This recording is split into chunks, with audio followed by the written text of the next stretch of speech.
असं आहे, भारतीय राष्ट्रीय काँग्रेस पक्षाच्या रणनीतीचा भाग म्हणून आदरणीय नानाभाऊ पटोले, आदरणीय गोपालदास अग्रवाल साहेबांच्या आदेशानुसार माजी जिल्हाध्यक्ष दिलीपभाऊ बनसोड साहेबांनी भारतीय राष्ट्रीय काँग्रेस पक्षाचे अधिकृत उमेदवार, मी काँग्रेस पक्षाचा समर्थित उमेदवार आणि नरेश भाऊ ईश्वरकर यांनीही समर्थित उमेदवार म्हणून फॉर्म भरला होता.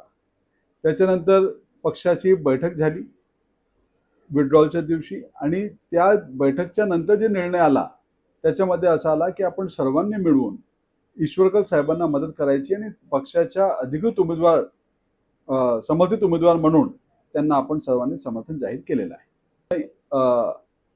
काय झालं, आमच्या गटनेता राकेश ठाकूर गोंदिया नगरपालिकेचे त्यांच्यावर खोटे गुन्हा दाखल करण्याचा प्रयत्न झाला.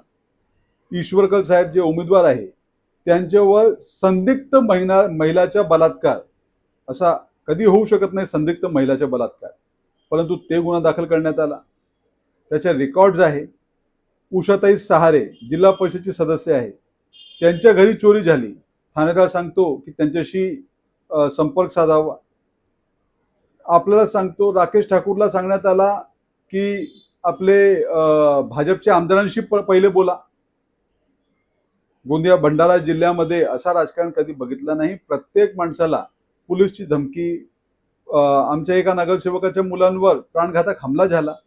जगदीश येवलाच्या वर दारू दुकानवर पोलिसने रात्री 2 वाजता रेड केली. असा सर्व राजकीय दबाव आणण्याचा प्रयत्न हे भारतीय जनता पार्टीची सरकार करत आहे. याला आम्ही कोणीही बळी पडणार नाही.